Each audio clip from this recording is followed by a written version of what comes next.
স্বামীর খেদমত ছাড়া, স্বামীর খুশি ছাড়া কোন মহিলা যত নামাজ রোজা যা করবা জান্নাত হারাম হারাম হারাম হারাম।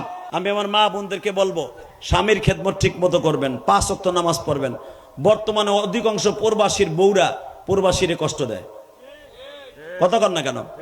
প্রবাসীর কিনে দিয়া পয়সা দিয়া, প্রবাসীর টাকা দিয়া মোবাইল কিনে দিছে, প্রবাসী বেটার লগে কথা কয় না, তার নাঙের লগে টাঙ্কি মারে। এবং বাটপার বিড়ি আছে না নাই? হারামি বিটি, স্বামী মোবাইল কিনা টাকা দিয়া সেই নাঙের লগে কথা কয়। তোর ভয় নাই হারামি?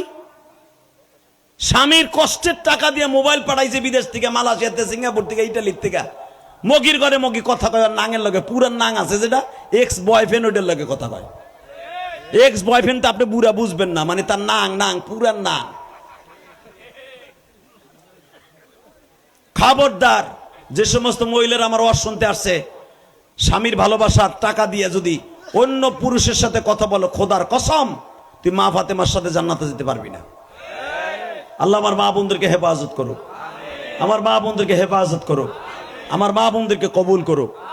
স্বামীর খেদমত ছাড়া, স্বামীর খুশি ছাড়া কোন মহিলা যত নামাজ রোজা যা করবা জান্নাত হারাম হারাম হারাম হারাম।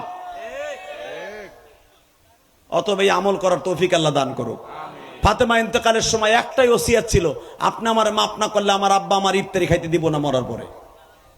আল্লাহ আমাদের সবাইকে তৌফিক দিক, যেরকম আমিন।